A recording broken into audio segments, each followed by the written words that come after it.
السلام علیکم ورحمۃ اللہ وبرکاتہ۔ محترم سامعین، آج کے ٹاپک میں ایک شرعی مسئلے کی وضاحت کرنا مقصود ہے۔ وہ شرعی مسئلہ یہ ہے، عورت جب حالت حیض میں ہو، ماہواری کے ایام میں چل رہی ہو، جو عورت کے مخصوص ایام ہوتے ہیں، اگر کوئی خاوند اپنی بیوی کو اسی حالت میں طلاق دیتا ہے تو آیا ایسی طلاق واقع ہو جاتی ہے یا نہیں؟ تھوڑی سی وضاحت کے ساتھ آپ حضرات کے سامنے آج کا ٹاپک حاضر خدمت ہے۔ محترم سامعین، یاد رکھنا چاہیے، حالت حیض میں طلاق دینا ماہواری کے ایام میں فقہاء کرام نے فرمایا ہے ایسا کرنا ناجائز ہے، مکروہ تحریمی ہے، کیونکہ نبی علیہ الصلوۃ والسلام نے حالت حیض میں طلاق دینے سے منع فرمایا ہے۔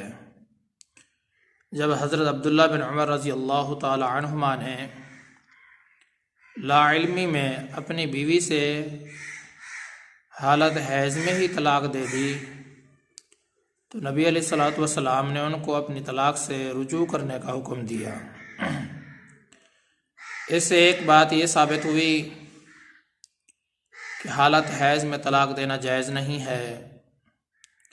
فقہاء کرام نے فرمایا ہے مکروہ تحریمی ہے، ناجائز ہے۔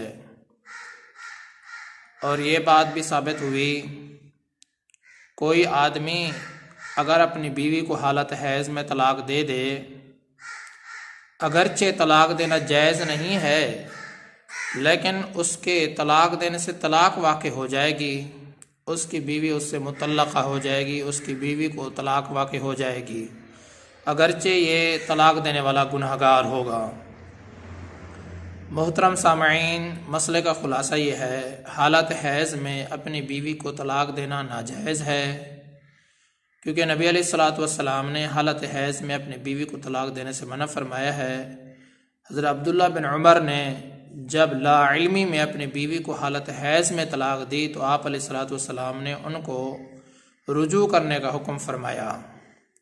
تو اس سے یہ بات ثابت ہوئی حالت حیض میں طلاق دینا ناجائز ہے، لیکن پھر بھی اگر کسی نے اپنی بیوی کو حیض کی حالت میں طلاق دے دی تو طلاق واقع ہو جائے گی، اور اسی طریقے سے وہ جو خاوند ہے وہ گنہگار ہوگا۔ اللہ تبارک و تعالیٰ سے دعا ہے اللہ تعالیٰ ہم سب کو دین کی صحیح سمجھ عطا فرمائے۔ میں آپ سب کی دعاؤں کا طلبگار ہوں۔ محمد ثناء اللہ فاروق۔